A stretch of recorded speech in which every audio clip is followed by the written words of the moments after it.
So how many people here that were here last evening made a few new connections in their brain? Yes? You learned a few new things.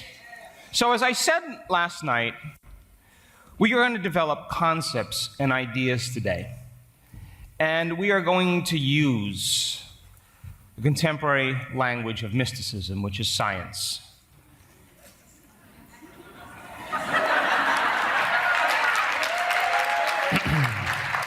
And as you begin to embrace that information and understand it, I'm going to ask you to turn to the person next to you and explain it. And between the two of you, you have to build a model of understanding. So, can you turn to the person next to you, look him in the eye and say, I am going to give you my absolute best when it comes to describing this model. Can you make that deal with the person next to you?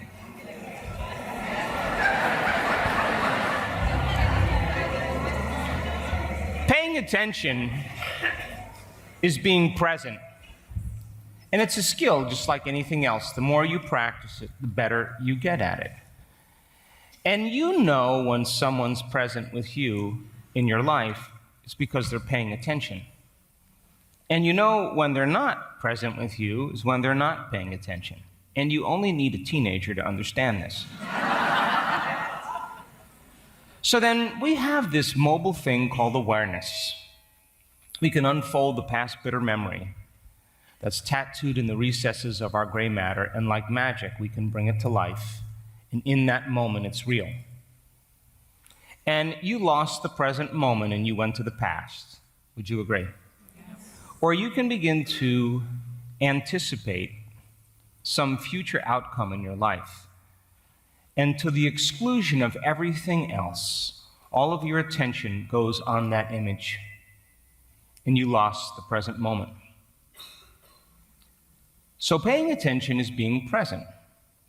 And the research shows that when you're not present with information, that if you continue on past that point, your comprehension goes down incrementally.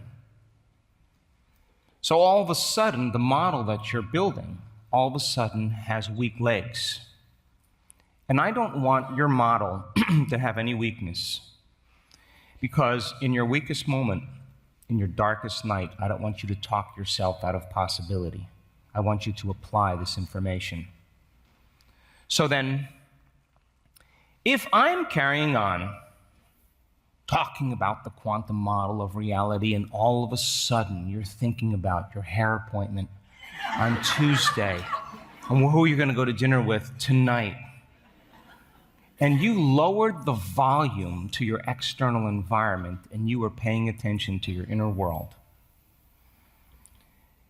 And the person sitting next to you was all enthusiastic and they start explaining the whole quantum model of reality. You have no idea what they're talking about. Can you make a deal with the person next to you that when you lose your attention, you're going to say, hang on a second. I have no idea what he said. I have no idea what you just said. I was thinking about the kind of hairstyle I was going to wear to the wedding in 3 weeks. Can you do that? Turn the person next to you and make that deal, please. The funny thing about that is that we do that all the time. It's a habit. It's an unconscious habit. And people are nodding and they're doing all that body language stuff, but they're somewhere else. And we call that normal. But every time you become conscious that you're going unconscious, and you return back to the present moment, you're breaking a habit. And if I do my job really well, you will be so present the entire day that time and space are going to warp. And it's going to be like the end of the day, and you don't know where it went because you were continuously in the present moment. How many people understand? Yes. So now, I also understand change very well. I work on it every single day of my life personally, and I have the privilege of witnessing human transformation quite often. And I know that 95% of who we are by the time we're 35 years old is the body conditioned to be the mind. The The servant is now the master. And the body clings to familiar emotions and familiar habits because it's afraid of the unknown, because the survival gene is switched on. And so, I know when we come up against change, the person is standing on the cliff, change their energy and is no longer caring about how cold the water is or how deep it is or which way the current's moving, they're jumping. But you know, just before they jump, the body always gives a little, "You sure about this?" So if by chance you come to the edge and your partner comes to the edge, all of a sudden you turn around to share with them and you see this string of saliva running down their shirt.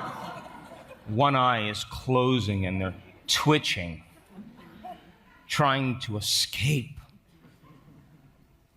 Would you make a deal with the person next to you that you will do whatever it takes to keep them awake today? So reason this with me. You're here because in some measure you believe that you create your life. Would you agree? Yes. That you, on some degree, believe that your thoughts have an effect on your destiny. So then, if you're not being defined by a vision of the future, then you're just left with the memories of the past. And your brain is organized to reflect everything you know in your life. Your brain is a record of the past. So the moment you wake up in the morning and you come back to your senses and you say, wait, where's my pain? Oh, there it is, okay. Okay, wait, let me think about all my problems. Oh, there's that person that I want to murder, and this person is ruining my life, and I'm going to tell this person this, and then you check your cell phone, and then you think about that person and that place and that thing and that particular time. You've just reactivated the circuits in your brain that are connected to your past memories. Are you with me still? Yes. And then all of a sudden, you got to give your body the juices it needs to reaffirm the identity that you're living by that's based on some experiences emotionally in the past. So then you got to think about all those things and all those people that evoke emotional responses that you're using in your external environment to reaffirm your addiction to some emotion. Are you with me still? Yes. Now, I woke up this morning early and I wanted to talk straight to you, so here we go. Yeah. So the moment you're living by those emotions, and those emotions are driving your thoughts, you're thinking in the past, and you're going to be predictable in your life. And then when you continuously think the same way, act the same way, and feel the same way, but really expect something to change in your life, you get frustrated, you get impatient, you get judgmental, because that's what happens when we're living in survival and we are matter trying to change matter. We're in a program. Are you with me still? Yes. So then people say to you, "Juanito, why are you this way?" And then Juanito says, "I am this way because of these experiences or this experience that happened to me 21 years, 6 months, and 15 days ago." Which means then, from a biological standpoint, he was altered from some past experience, and the experience created a heightened emotion. And that emotion then caused him to pay attention, take a picture of what it was in his external environment. And now his brain and body are in the past. And if he can't overcome that emotion, and we ask him, "Why is this way?" And he says, "I am this way because of this experience." What it means biologically, that experience altered me, and I haven't been able to change since. Are you with me still? Yes. And then he tells the story. He tells the narrative, and the latest research on memory shows that 50% of what you talk about in your past isn't even the truth. That memory is creative. because you have a different brain than you did 21 years ago. So then you tell the story and you embellish it. You get creative. You use your imagination. There were lions and tigers. There were all kinds of predators around me. And then all of that is firing and wiring the same circuits in your brain, all to produce a similar emotion to reaffirm your identity. That most people would rather hold on to suffering, hold on to guilt, than step into the unknown. They would rather live in constant judgment and victimization than take a chance in possibility. They'd rather hold on to their anger because of what someone did to them a long time ago and use that anger to abuse others, to reaffirm that emotion and make other people feel the way they're feeling. Are you with me still? Yes. And all of that, of course, is reaffirming the personality into the past, and that person will be predictable in their life. And the more emotional they feel, and that emotion from the past is running them, the more they'll behave like they were in their past. Are you with me still? Yes. So then if you're not waking up every morning and being defined by a vision of the future and marrying a clear intention with an elevated emotion and changing your energy, then for the most part, you're living from the memories of the past, because the body emotionally has been conditioned to be the mind, and it's in the past. And the brain is a record of the past. And the person's entire state of being, how they think and how they feel is their state of being, is continuously reaffirming the past. And the energy that they broadcast into the field, remember, thoughts are the electrical charge in the quantum field, and feelings are the magnetic charge. And how you think and how you feel is broadcasting energy all around you on a moment-to-moment basis. And the higher the emotion, the more elevated it is, the bigger the field. And that field, that energy, that frequency is carrying information. It's your thoughts, it's your intent. But if you continuously draw from this invisible field of energy and live in suffering, live in pain, live in victimization, you continuously tap this field. You still have a field, and you're still broadcasting, but it's going to take longer for you to create what you want, because you're more matter and less energy, more particle, less wave. But you're still broadcasting into the quantum field. Oh, infinite intelligence, universal mind, I'm broadcasting the signature of suffering into my world.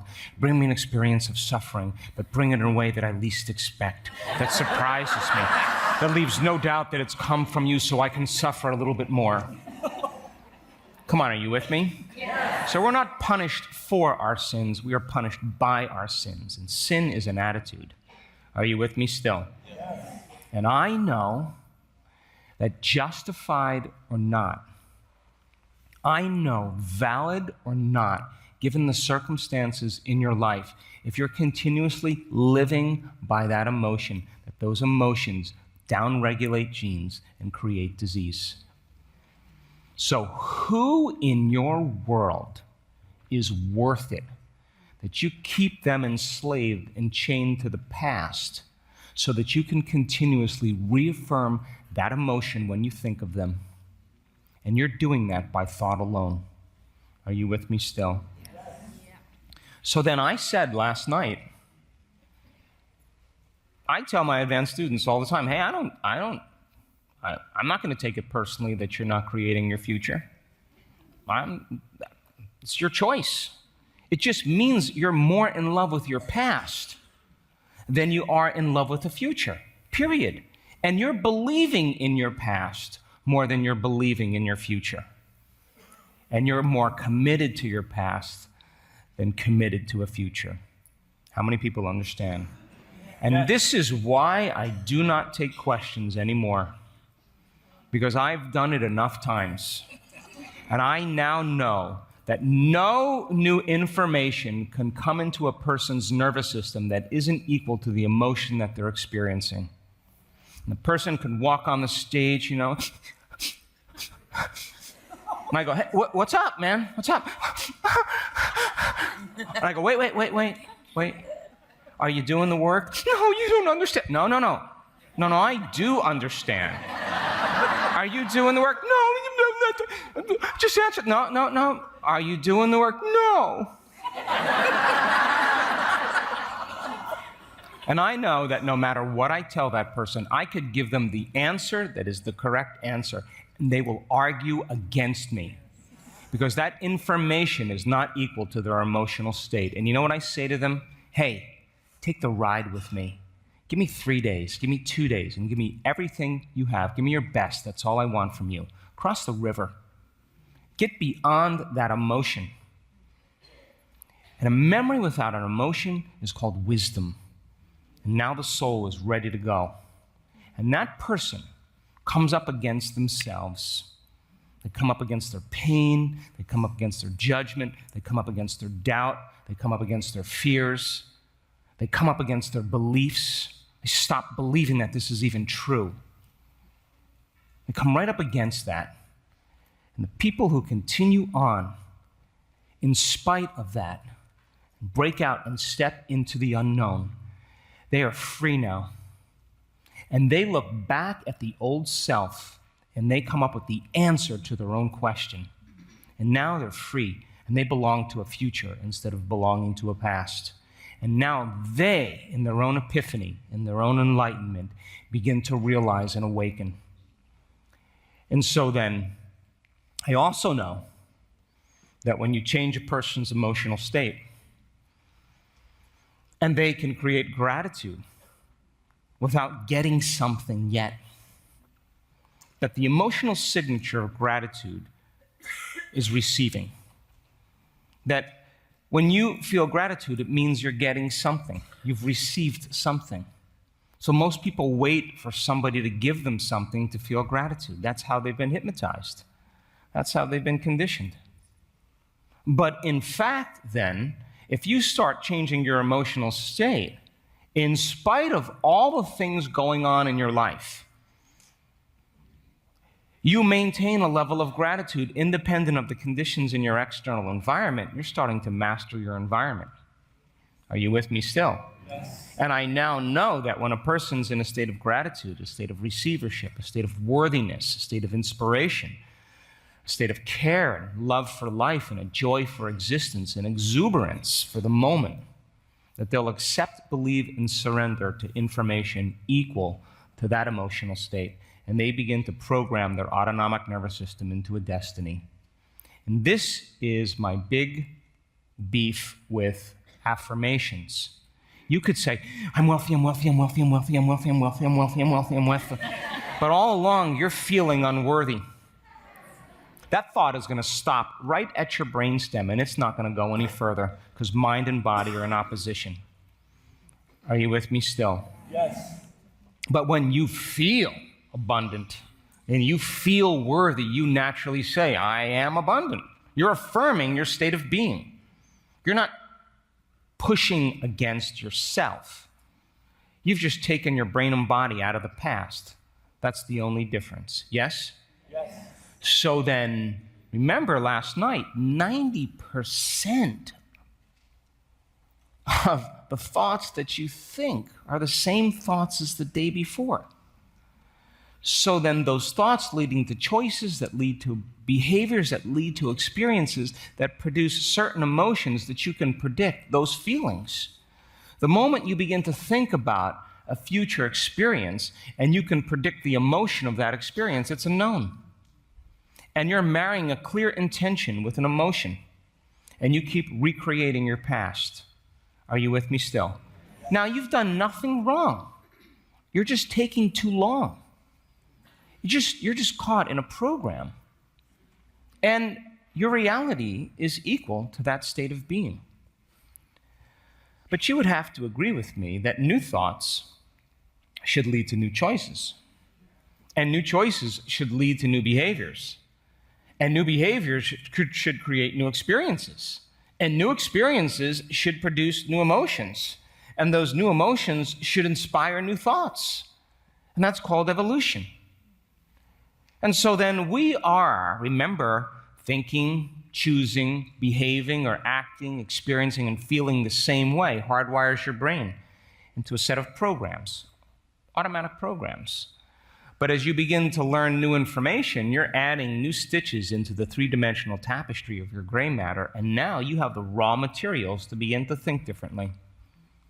And as you begin to think differently, you're causing your brain to fire in new sequences, in new patterns, and in new combinations.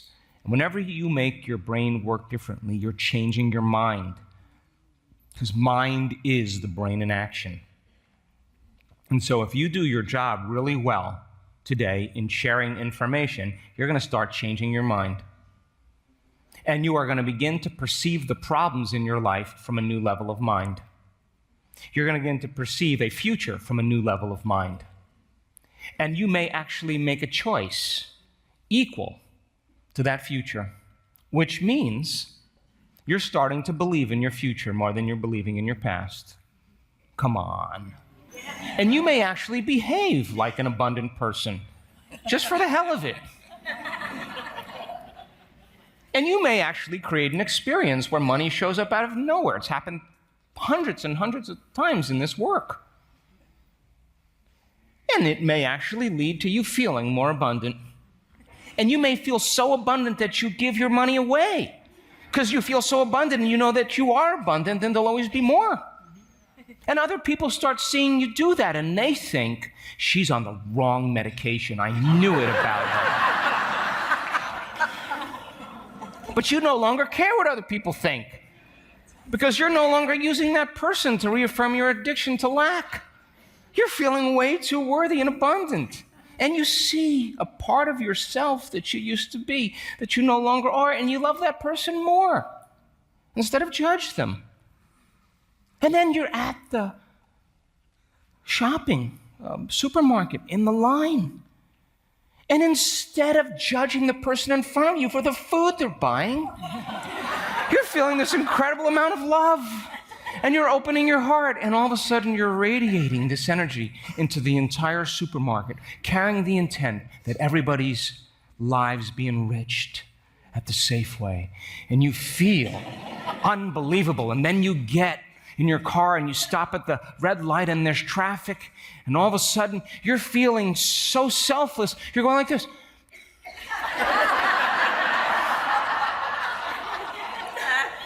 And you're a little bit late, but you're not stressed. And you show up and everybody's late and nobody's worried about it. And all of a sudden now, you become more productive. You become more lighthearted. You start letting go. And all of a sudden, the mysterious and the magical is happening all around you. And people ask you, what did you do? And you begin to say, I just broke a habit of being my old self, and I just began to reinvent myself. And I just started practicing it, thinking about it all the time, acting like it, feeling like it. And I turned into a new personality. And a new personality creates new personal reality. How are you doing? Turn the person next to you and explain. Oh, come on, you can do this. I also know, after looking at all those brain scans,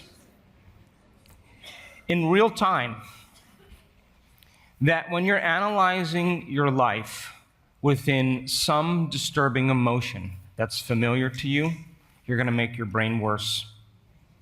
I've seen it over and over and over again, because those emotions of survival are arousing your brain to become overly analytical, and your brain moves into high beta brainwave patterns. And when that occurs, and you're thinking in the box of that emotion, you're going to cause your brain to move higher and higher out of balance. Because that emotion is a record of the past, and you are thinking in the past. And all of the analysis in the world in that familiar emotional state is not going to change the condition in your life. Are you with me still? Yes. So then, if you're waking up every single morning and you're not being defined by a vision of the future, and you're living by the memories of the past, and then as you get up in the morning and you run through the same routine behaviors that you've memorized and can do so well, and for the most part you're running programs, then you would have to agree with me then. You're programmed into a predictable future based on what you've been doing in the past. Are you with me still? Yes. And then you get up in the morning, now listen, and as you see the same people, and as you go to the same places, and you do the exact same things at the exact same time, it's no longer that your personality is creating your personal reality. It's now that your personal reality is creating your personality.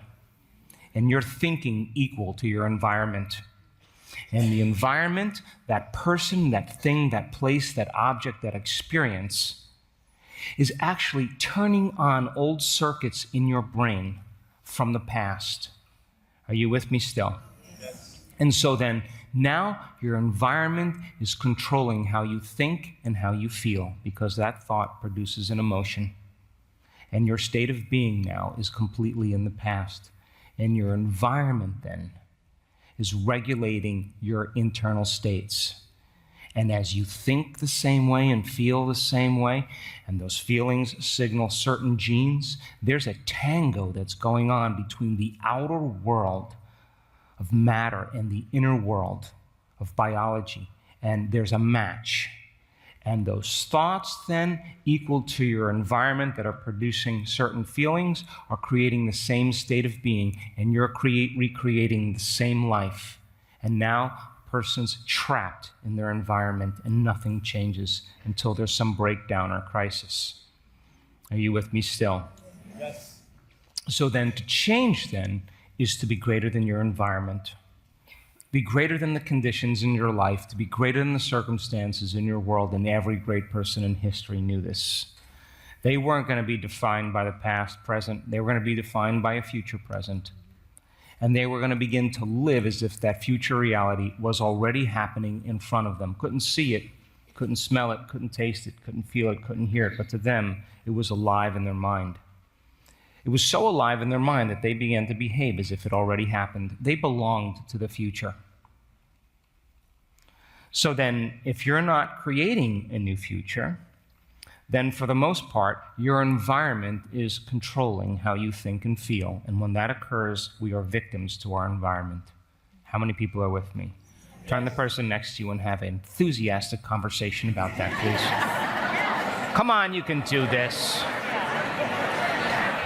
Would you agree then that if you're thinking certain thoughts that turn on different circuits in your brain, and those thoughts signal another part of your brain to make a chemical for you to begin to feel exactly the way you were just thinking, and the moment you feel suffering, the moment you feel guilt, the moment you feel unworthy, those emotions are driving corresponding thoughts, and you're firing and wiring the same circuits in your brain, hardwiring your brain even further, and then producing the same chemicals to reaffirm that same emotional state. And the redundancy of that cycle conditions the body to subconsciously become the mind. Now the body is the mind of guilt. It is the mind of suffering. It's its state of being. So would you agree with me then that to change then is to be greater than your body? To be greater than your body as the mind. And so then, if you've conditioned your body to be the mind, and that emotion is keeping it anchored to the past, and that's 95% of who you are, would you agree with me then? If you try to drag that body into the future, it's going to want to be holding on to the past. Yes? This is why people don't change. But I'm telling you, the spirit is always willing, but the flesh is weak. And it takes a great will. Listen to me, wow. Where did that come from? It takes a great will to be greater than the body is the mind. I know I have sat with my body for hours,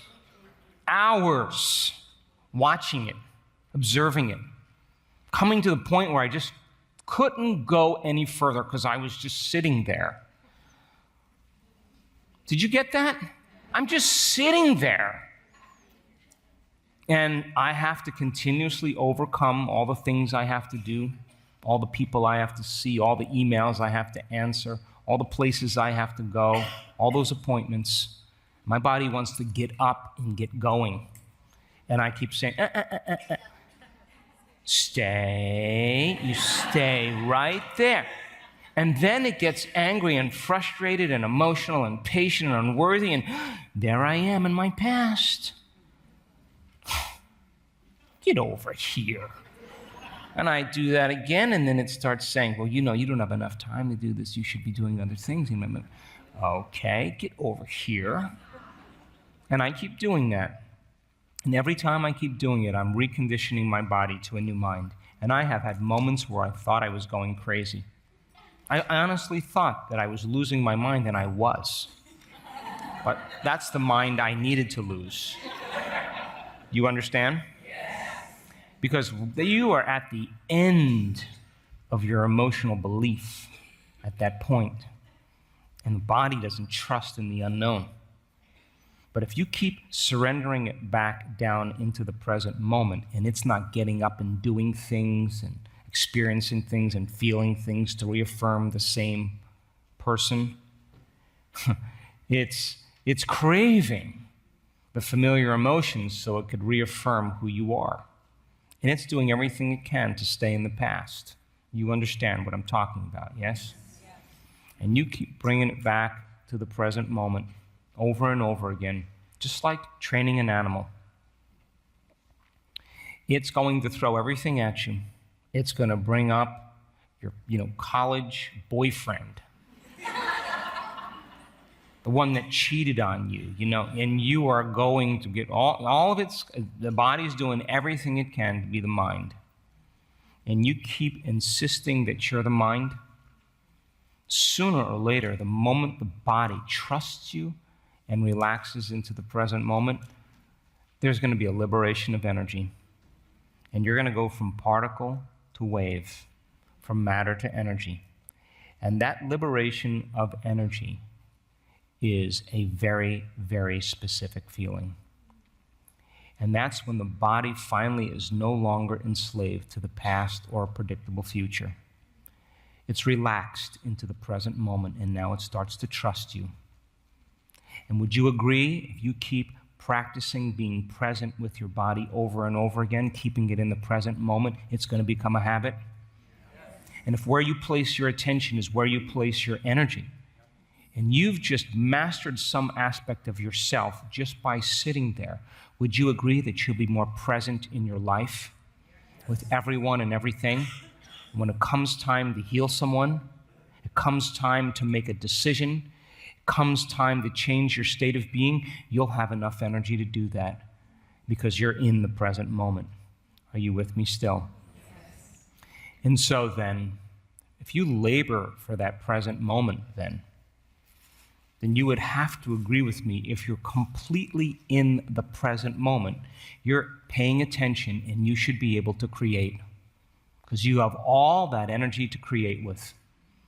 Are you with me still? Now the observer is observing you into life. You are an extension of it. It's an observer. It's a loving intelligence, an intelligent love. That's what it is. And it's trying to express itself through us. Are you with me still? So then, if your observer is constantly present with you like a mirror, and all of your attention is on people and things and places and stuff and all that stuff, and you're analyzing and here's the observer going like, hey, I'm over here. And you're not present with it.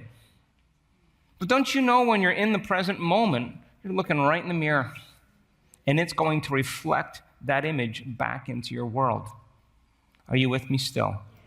So then, just like you know when someone isn't present with you in your life because they're not paying attention, this is an omnipresent, objective intelligence that's loving us into life.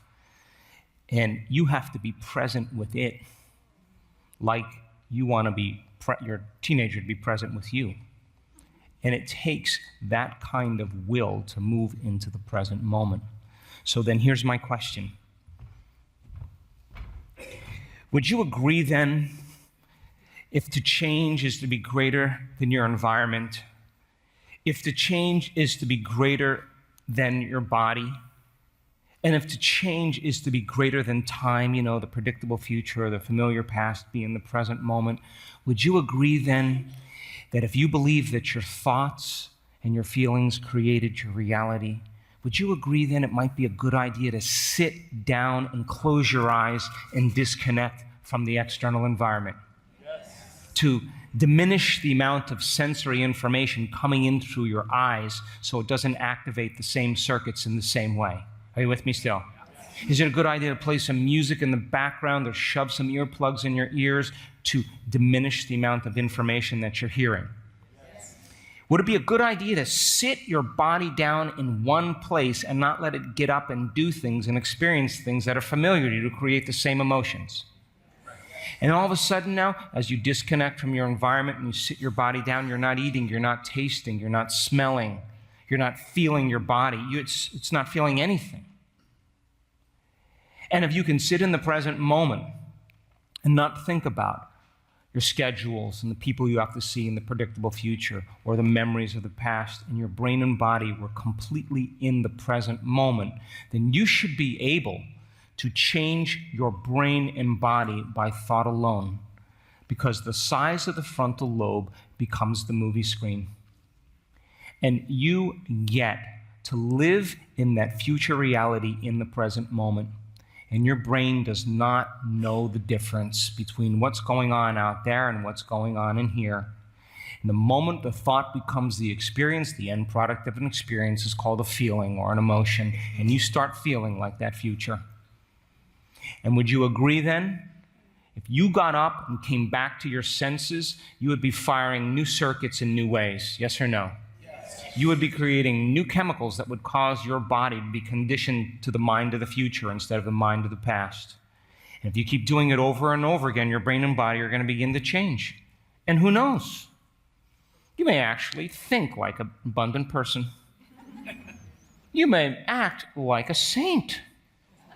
You may feel unlimited your entire day, because you changed your state of being. And if you're able to maintain that modified state of being your entire day, something unusual or different should happen in your life. Would you agree? Isn't that the law? And when that unexpected event comes out of nowhere,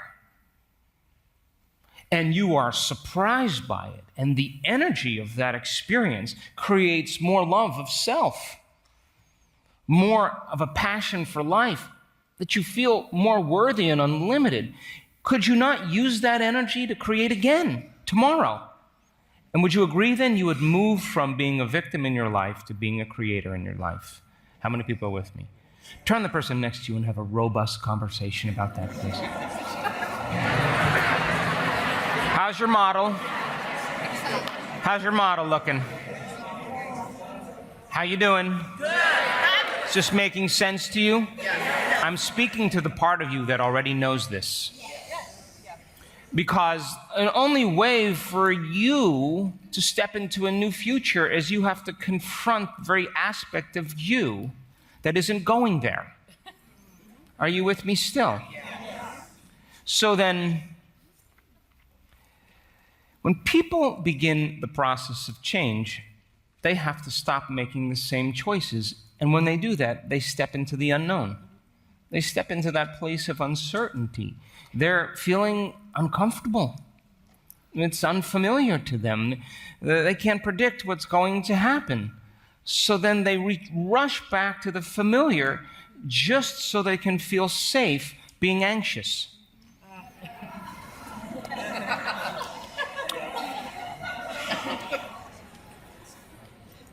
And people torment their brain and body over and over and over again. And so, in this work, if you have a glass of wine with me, I'm just not about the past. I mean, I have friends, dear friends. I sit down to dinner and they just go off about their past. And you know what I say to them? I mean, these are people that go unconscious. I say, when are you going to stop telling that story of your past? Why don't you tell me a story of your future? Because that's what I'm more interested in.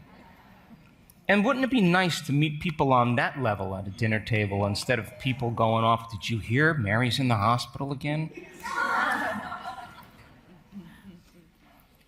So then, Stepping out into the unknown takes courage. You got to be willing to be uncomfortable and be okay with it. But, you're looking around when you're in the process of change, looking to see if anybody else is doing it. And they're all afraid to make a move. So everybody stays in that familiar area. And guess what? You watch the news, you're going to get a little angry.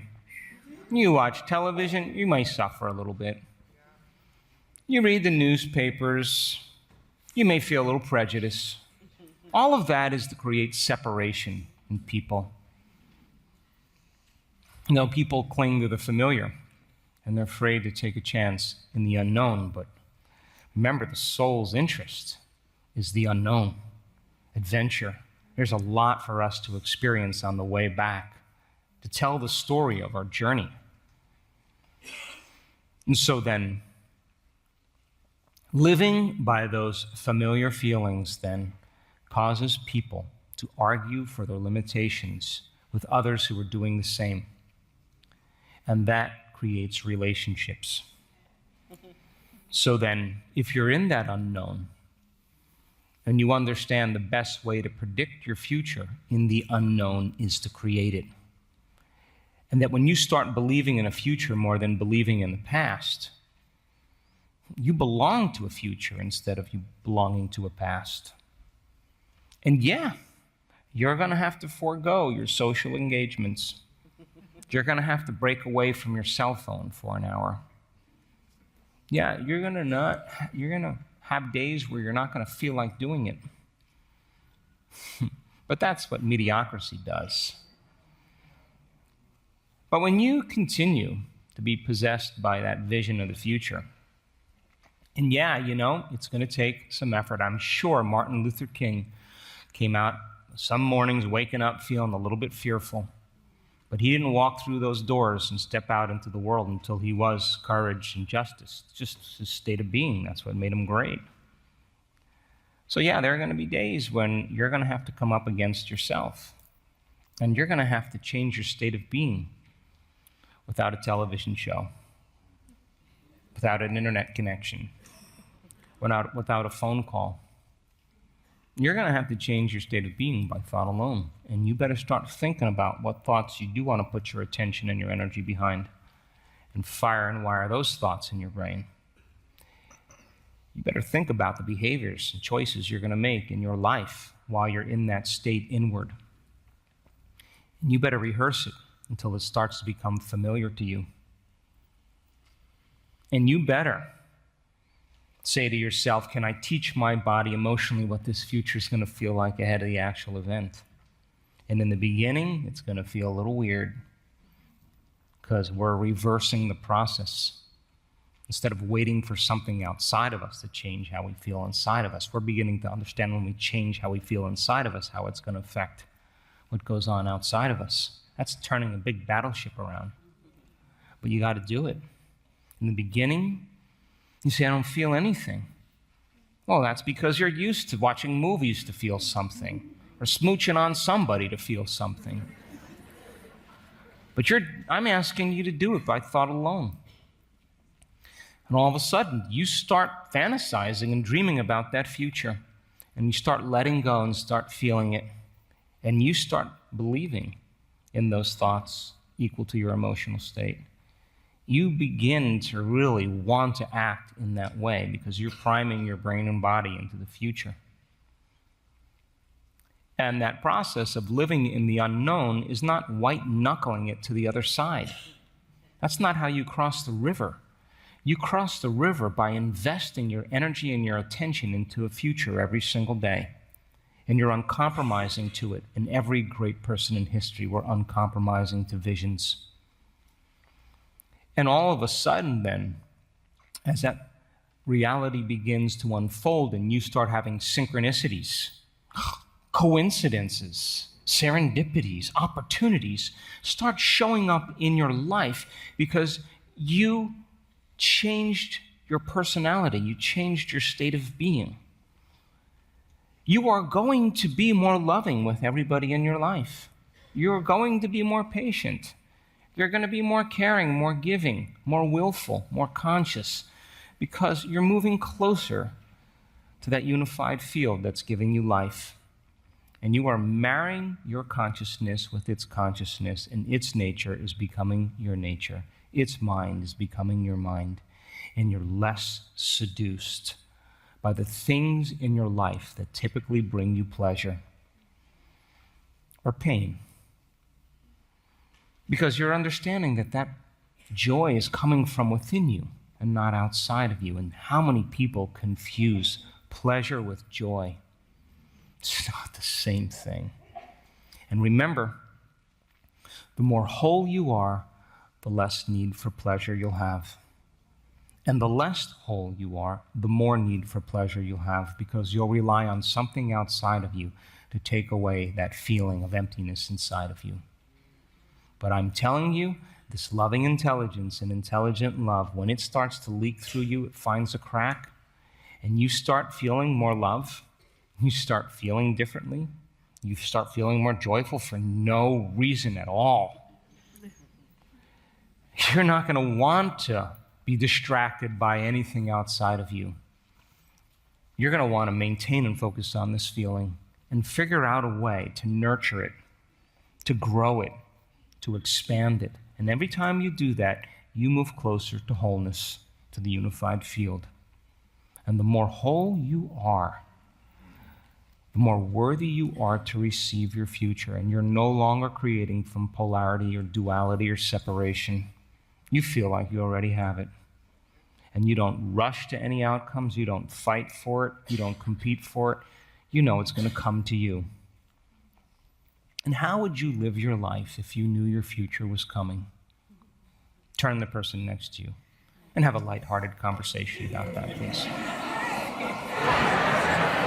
Can I carry on for a few more minutes and then we'll break? Can I carry on a little bit longer, then we'll break? Turn the person next to you and tell them you have boundless energy and you got this.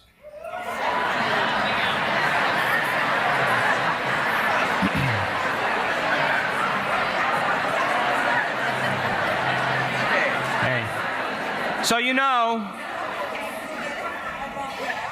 that when you trade the idea that your thoughts create reality for a future, you usually trade it for some emotional addiction, period. That's why people stop doing the work, because they're more committed to that emotion of the past than an emotion of the future. And it's difficult to break from those emotions of survival because they're so addictive. So then, living in survival is living in stress. And stress is when your brain and body are knocked out of homeostasis. Stress is when your brain and body are knocked out of balance. The stress response is what your body innately does to return itself back to order. And any animal in nature, the moment they perceive a threat in their external environment, they have a pattern in their brain, circuitry that matches a pattern in their environment, and they recognize a predator.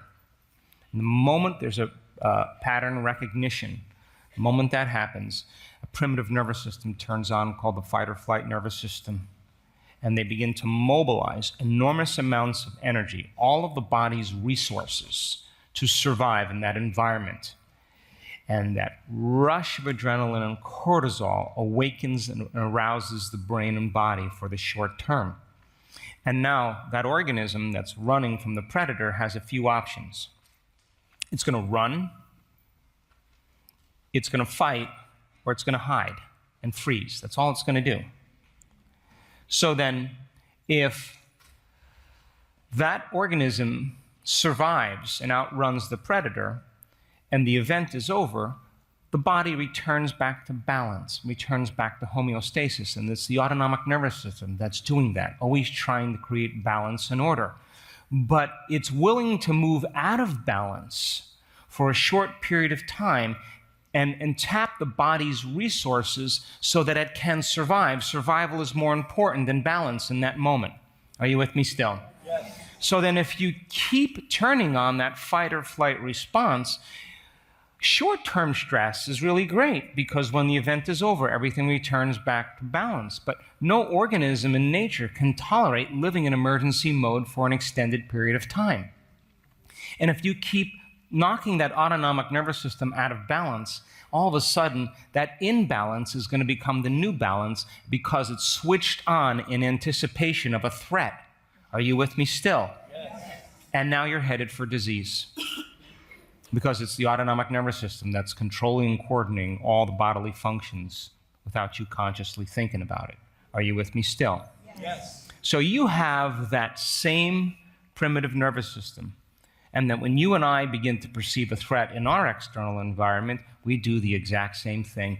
We draw from this invisible field of light and information, this vital life field, and we begin to turn it into chemistry. And that field around the body continuously shrinks. We've measured this.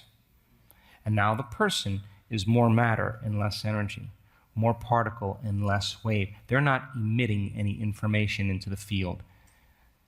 Now, in the short term, body can recover, it can eat, it can rest, it can sleep, it can move back to homeostasis, and it builds the field again.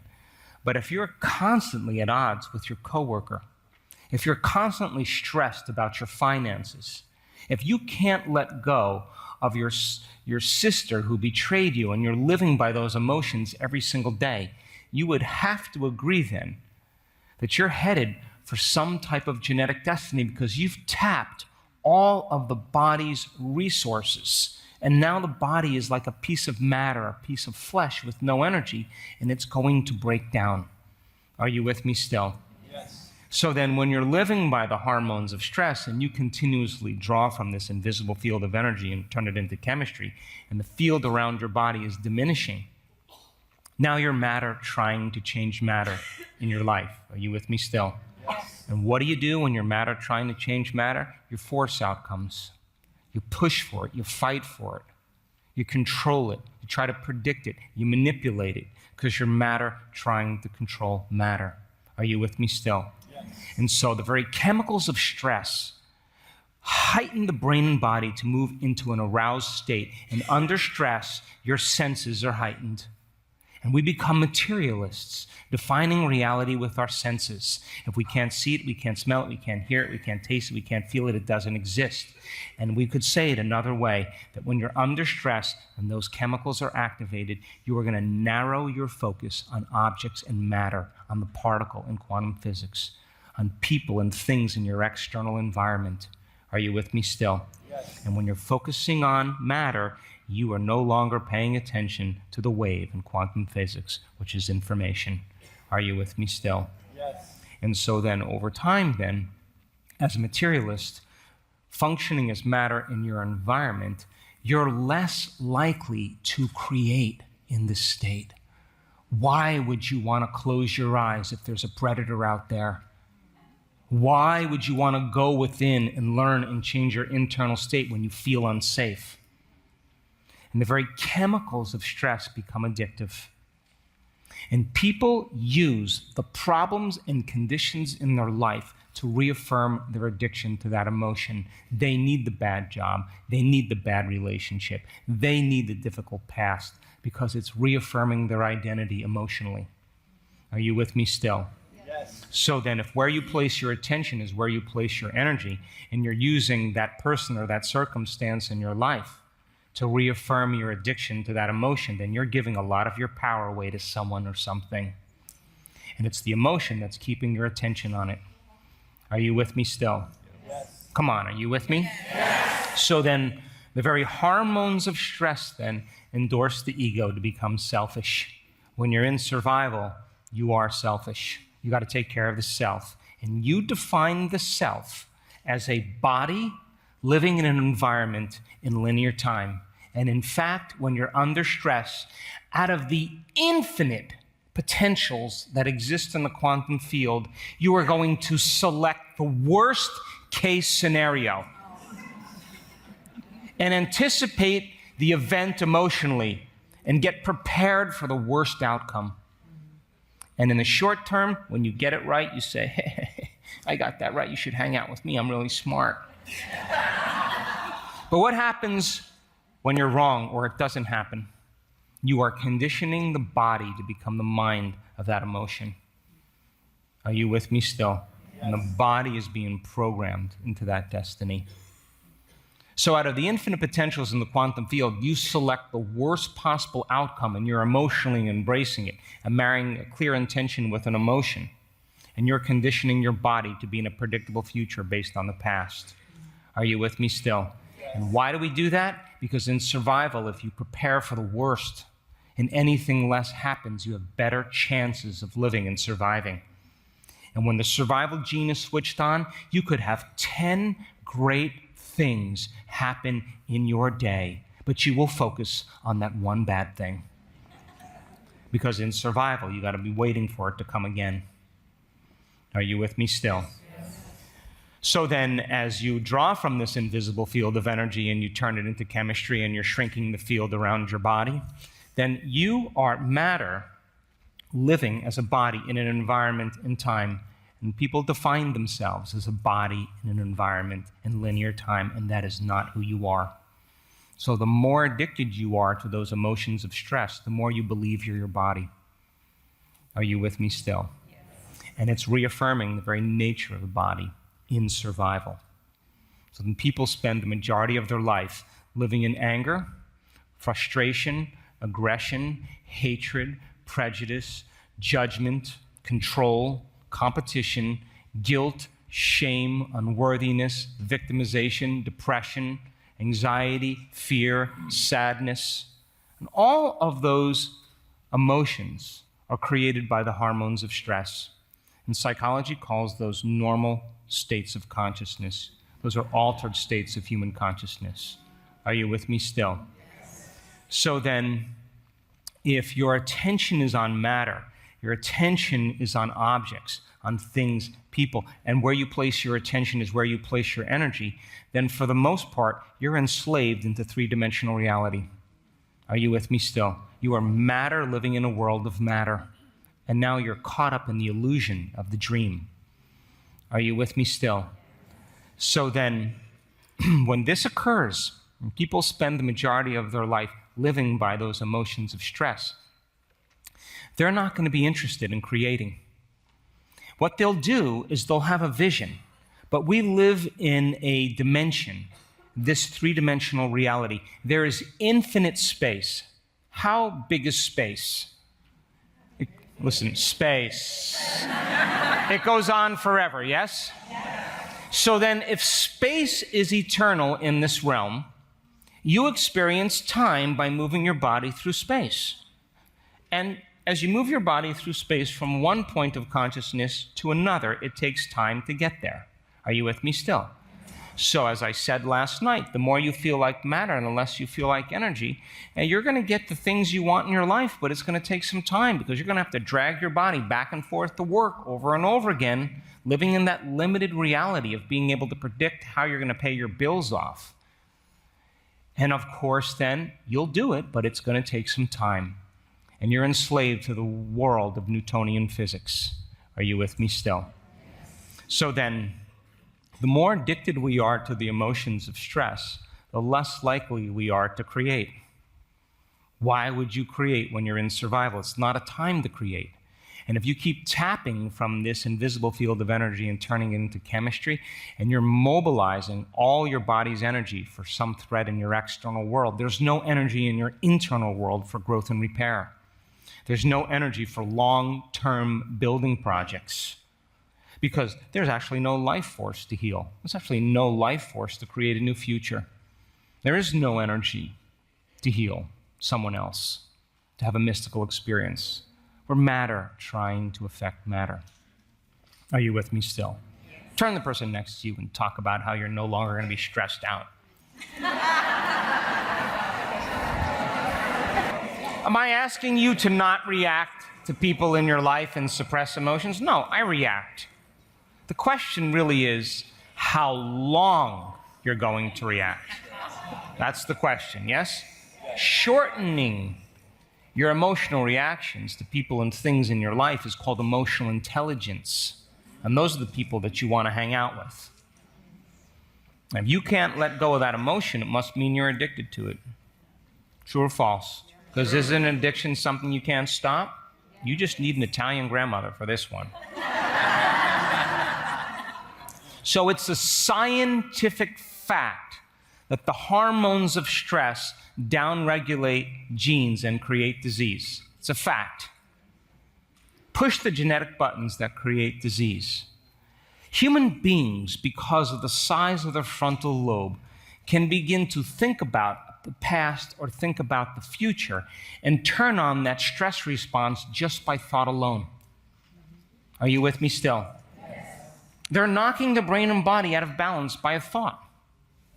So if you can turn on the stress response just by thought alone, and the hormones of stress or the stress response long-term pushes the genetic buttons that create disease, that means that your thoughts can make you sick. Are you with me still? So if your thoughts could make you sick, is it possible your thoughts could make you well? Okay. So it's a scientific fact that the hormones of stress give the brain and body a rush of adrenaline. And we become junkies to those chemicals. And if you can turn on the stress response just by thought alone, you can become addicted to your own thoughts. Yes or no? This is why change is so hard. Now, if you're using the people and conditions in your life on a daily basis to reaffirm your addiction to some emotion, then you become addicted to the life you don't even like. And this is why change is so hard. How many people are with me? So then, in survival, the unknown is a scary place. And in survival, it's not a time to go within. I was coming back from a trip from London, and I was getting ready to go to Costa Rica. I was walking on the ranch, and I parked my car, and the front door is way down, like in the corner of the room, a little further. And 225 acres at the end of a 1-mile gravel road, there's nothing out there. And I've walked that property thousands of times, and it's a November evening, and it's very dark in the Pacific Northwest. And there's no lights. And I park my car, and I'm going to walk through this beautiful pathway with these big boulders. There's horses on the ranch, there's dogs on the ranch, there's alpacas. It's a busy place. And there's a river that runs along. And I grab my suitcase, and I grab my dry cleaning. And I'm going to walk to the corner there. So I start walking, and there's big boulders like this that you walk through. And as I'm walking through, all of a sudden I'm walking, and I hear behind the rock. And the hair on the back of my neck stands up. Now I am narrowing my focus on objects and things, searching my brains for knowns to figure out what's behind that rock. Are you with me still? Yes. So here goes my brain. There's 10 dogs on the property. Tula. Brujo. Camelo. Camilo. Nena. Nothing. I take out my cell phone, switch on the light, I go like this. Put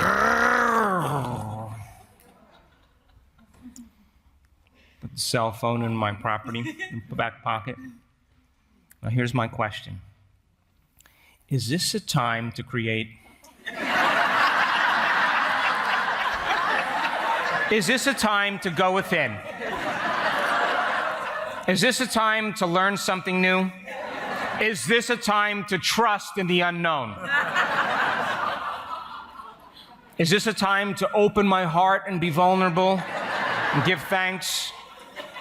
Would you agree it's time to run? It's time to hide, or it's time to fight? Yes or no? So then it would make sense that if you're living addicted to the hormones of stress, that you are going to be focusing on objects and people and things and conditions in your external environment, and you're going to believe that your outer world is more real than your inner world, and you're not going to want to create. Because when the survival gene is switched on, you're not going to want to go within. You'd be vulnerable. You'd be prey. You wouldn't want to open your heart in your life, because it's not a time to open your heart. It goes contrary to the laws of the jungle.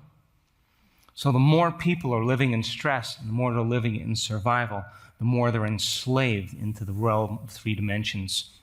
And they won't want to create. They won't want to open their heart. They won't want to trust in the unknown. They won't want to believe in a future because it's not a time to create. How many people understand? Turn the person next to you and explain. Then I'll break, I swear. When you're living in survival and you are putting all your attention on your body, because in survival you better take care of your body, all of your attention is on your environment, like where am I going to run or how am I going to get this to happen? And all of your attention is on time. You're obsessing about how long it's going to take to get from one point to the other because Mr. Big's chasing you down. Then you have to play by the laws of the body, the environment, and time, because you are enslaved into 3 dimensions. Are you with me still? And you are a somebody, a someone, owning something, living somewhere in some time. But you ever notice when you're in the act of creating that you are so present in the moment, you're not thinking about the appointments or people you have to see. You're not thinking of the emotions of your past. All of your attention is in the present moment. And that is the creative state. When you are creative, you forget about yourself. You forget about your name, your face, your hairstyle, your wardrobe, the car you drive, the place you live, the people in your life, the things you have to do. You forget about the people in your past that betrayed you, things you have to do tomorrow. You're completely in the present moment. And in that moment, you become nobody. No one. No thing, nowhere, in no time. You become pure consciousness. And that elegant moment is what begins to connect you to the unified field. And we have seen this so many times in our work. In fact, we can predict it. That person is so caught up in the present moment, all of their attention now moves off of the particle, off of matter, off of this dimension of space and time, and all of their attention goes on possibility, on the wave in quantum physics. And they begin to go from a narrow focus to an open focus. They begin to expand and open up.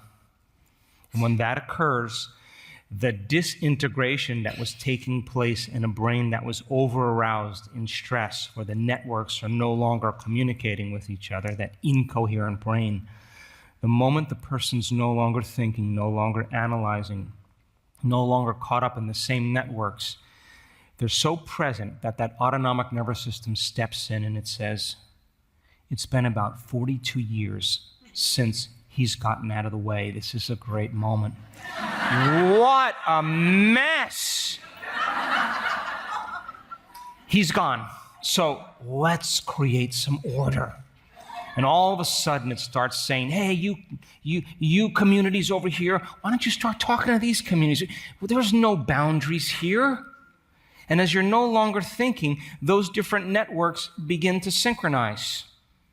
They begin to reach out and hold hands. They all start to dance in rhythm together. They become coherent, and bigger pieces of real estate start functioning more in unison. The brain starts to function in a more holistic state. And that synchronization begins to create the unity of polarity, and the person's starting to feel more whole. Are you with me still? And at the same time, that energy from these first 3 centers, if the person's personality is out of the way and they're no longer thinking and feeling in the same way, all of a sudden that energy moves right up into the heart.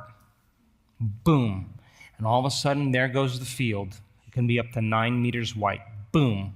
The person becomes more energy than matter, more wave than particle, and they're feeling blessed. They're in love with life. They're no longer feeling separate, like matter trying to affect matter. They feel connected to something greater.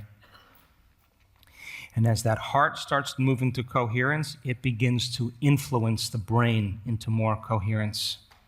And then the brain starts talking with the heart, and now the person's in a completely different state of being. And they would never try to force an outcome. in this moment. They would never try to predict it. They know it's going to happen. They just don't care when it's going to happen and how it's going to happen because it's none of their business when it comes to the unknown. Are you with me still? Yes. And of course, the moment that happens and their energy begins to expand and they feel connected to something greater, they lay that thought on that energy. And they're already accepting that it's possible because that thought is consistent with the emotion they're experiencing, and they're feeling more unlimited. And in order for you to create something unlimited in your life, you better feel unlimited. And if you are going to emulate the divine, then you better become divine. And if you are going to do something magnificent, you better feel magnificent. And if you are going to empower a new future, you better feel empowered. And that's the energy that begins to change your destiny. Are you with me still? Yes. And I'm telling you, we have seen this so many times in our work. When that brain starts to go into coherence and the heart is going into coherence and the whole system, the autonomic nervous system, is processing a greater frequency from the unified field, a more coherent message, that person's biology will be more coherent. In their brain, in their genes, in their heart, in their chemistry, all the hormones are in harmony. We've seen this so many times. I mean, how can a person's oxytocin levels be 227 times normal? Because they're connecting to a loving intelligence and they're feeling a lot of love because oxytocin is the love chemical. Are you with me still? Yes.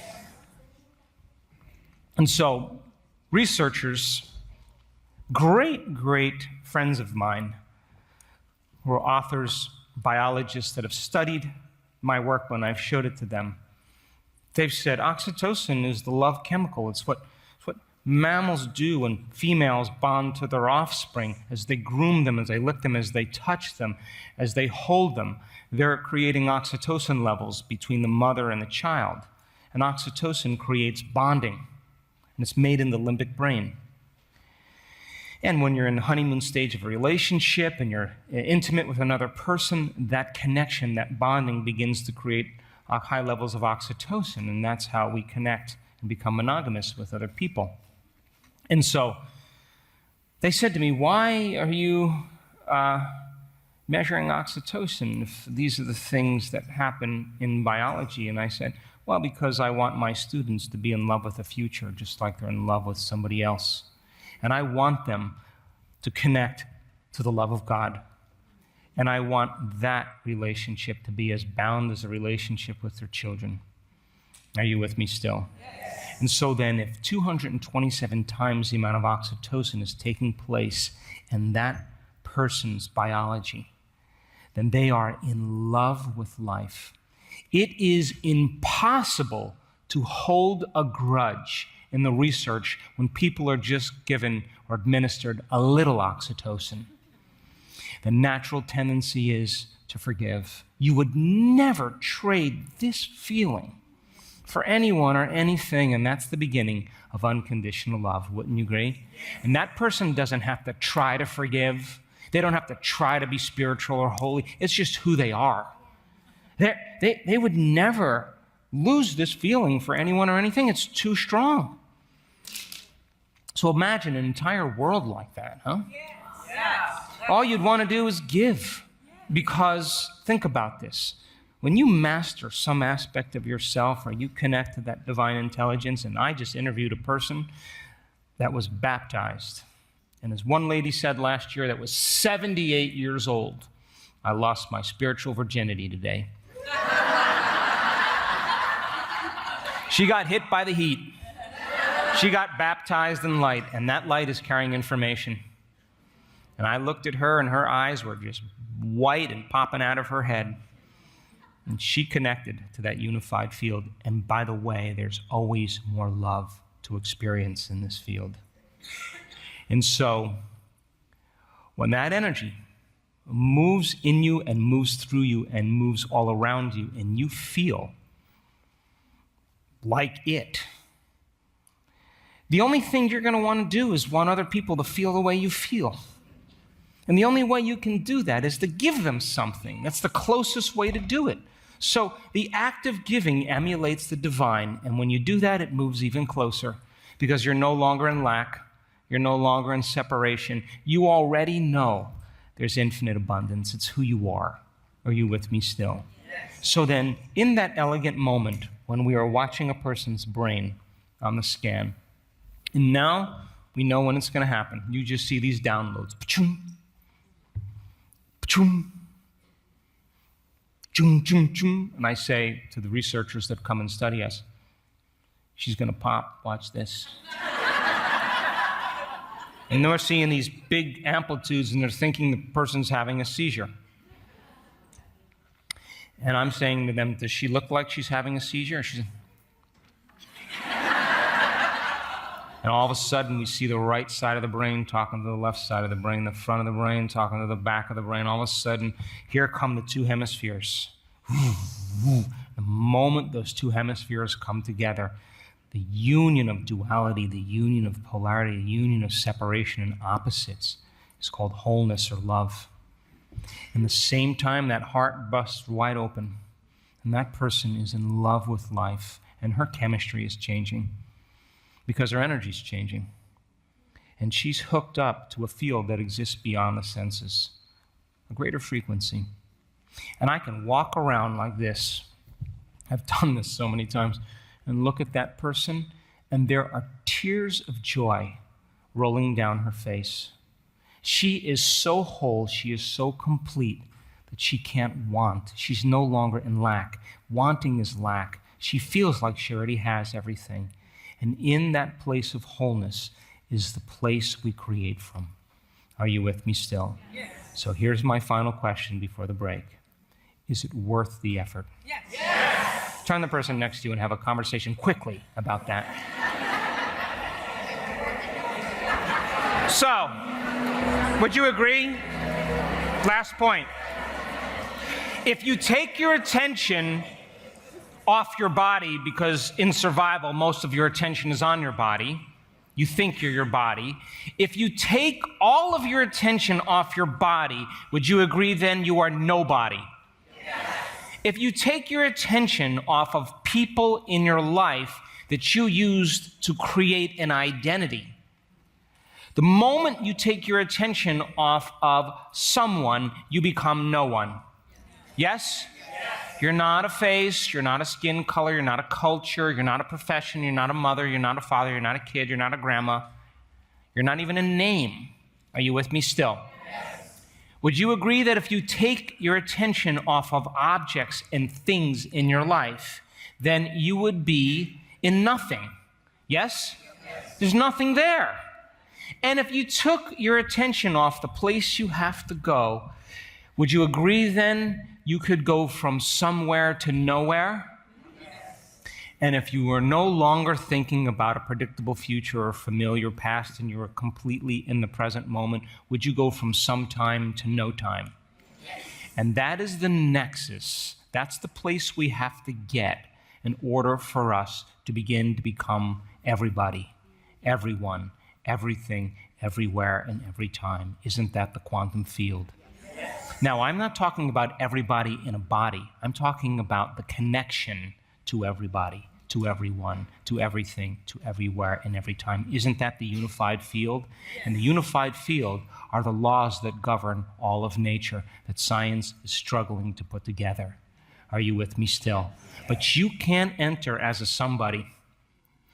Your consciousness, it's doing all of this, and people and objects and things and places, has to turn towards this consciousness. And you have to be present with it, right in front of the mirror. And the longer you can exist in that infinite place, eternal space, where there are no bodies, there are no things, there are no people, there are no places, there's no time, there's no light. It's an infinite, vast space of nothing physical, but where all possibilities exist. That means if you can't linger in that unknown and you keep returning to the knowns in your life, you keep investing your energy in this space and time. And if you keep your attention on the known, you keep creating the known. The longer you can unfold as an awareness, as a consciousness in this infinite space, in the infinite unknown, that vast eternal field, the longer you put your attention and your energy on the unknown, the more you'll create unknown experiences in your life. I'll see you at 11 o'clock.